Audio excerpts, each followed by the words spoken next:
이재명 대통령과 김민석 당대표 그리고 정청래 의원 등이 청와대에서 만찬 회동을 했죠. 그러면서 당내에 화합을 강조를 했습니다. 그게 바로 이틀 전이었습니다.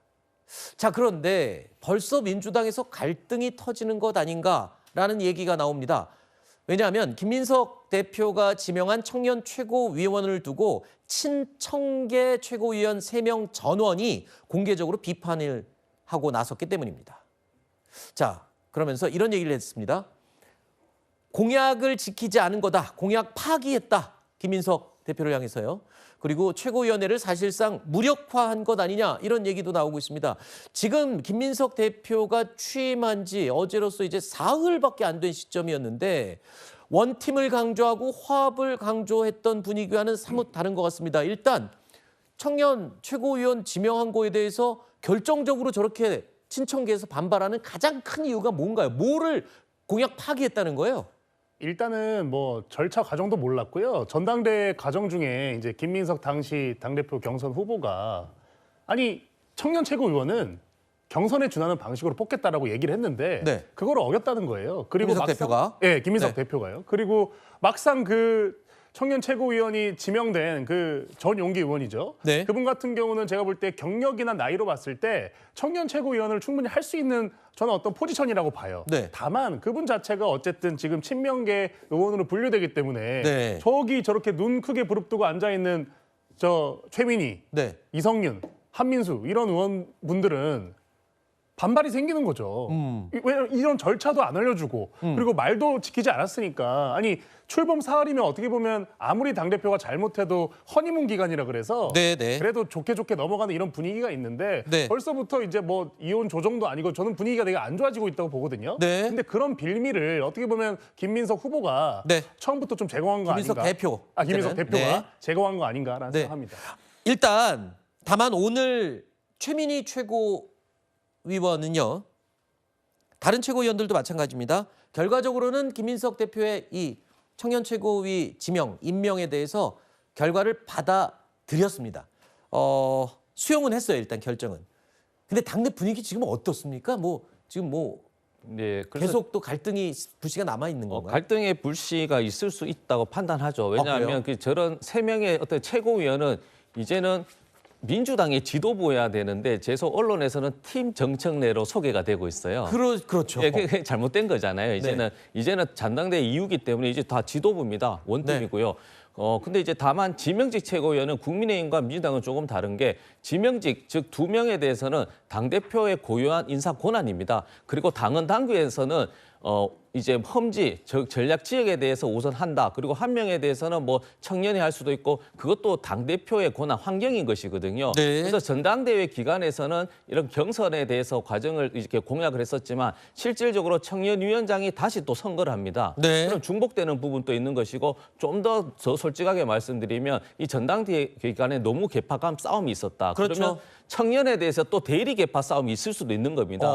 그럼 그런 저는 지혜가 있기 때문에 이제 지명했고 전용기 의원이나 이제 다른 한 분의 지명위원이 어떤 인물에 대해서 부족함은 없는 것이거든요. 그래서 이제 오늘 아침에서도 팀 정청래를 하는 저 지도부께서도 그걸 동의하고 다만 이후에는 이제 청년을 뽑을 때는 경선을 할 수 있는 환경을 좀 조성하자라는 어떤 당대표한테 이제 부탁의 말씀을 하면서 마쳤죠. 알겠습니다. 네. 저는 팀 정청래라고 한 적은 없습니다. 여러 번 지금 언급을 하시길래 그렇군요. 친청계 의원 아니면 네. 일단 자 이런 가운데 김민석 당대표가 어제 이런 글도 SNS에 올렸습니다. 내용은 이겁니다. 이제부터는 당의 모든 뉴스가 민주당 TV를 통해 새벽 방송으로 시작이 돼야 된다라고 글을 올렸습니다. 이게 뭘 의미하는 걸까요? 여러분 혹시 짐작가실까요? 그동안 친여성향의 유튜브 채널이죠. 특정 채널을 중심으로 주요 메시지들이 자꾸 재생산이 되니까 그거 이제 끊겠다. 제가 그냥 대놓고 얘기하겠습니다. 김어준 씨 유튜브를 통해서 자꾸 여당의 메시지가 나가는 거 이제 끊겠다. 공식 채널로 일어나겠다. 뭐 이런 뜻으로 들리는데요. 당연히 민주당 의원들이 최민희 의원 같은 경우에는 의제 설정, 진보 진영 의제 설정을 김어준 씨가 뉴스공장에서 한다 이런 얘기들을 하니까 뭐 우리가 자체적으로 만들어서 공식 채널 통해서 만들어 보겠다라는 네. 생각할 것 같아요. 그런데 시청자 여러분 혹시 KTV 정책 방송 보십니까? 국회 방송 보십니까? 아니면 채널 A 보십니까? 저는 네. 민주당이 저런 뭐 당형 방송, 국영 방송은 아니죠. 당이 운영하는 공식 채널을 만든다고 하더라도 김어준 볼 과연 것이다. 당원들이 그 채널을 보겠습니까? 아니면 자신들이 그동안 보고 싶었던 채널 보겠습니까? 네. 이렇게 시도한다는 것 자체가 저는 굉장히 그 예정된 실패라고 보거든요. 네. 뭐 그렇게 해서 본인들 지지세를 좀 강화할 수 있는 채널을 만들겠다는 시도가 과연 성공할 수 있을까? 네. 의심스럽습니다. 국정보방송 KTV가 들으면 좀 서운할 만한 말씀을 해주셔갖고 애청하시는 분들도 있을 겁니다. 그러니까 그 부분은 제가 좀 정정을 해드리도록 하고요. 일단 김민석 대표의 저 말, 앞으로는 민주당 TV로 통일해야 된다는 거, 일어나야 된다는 거 어찌 보면 맞는 말 아닌가요?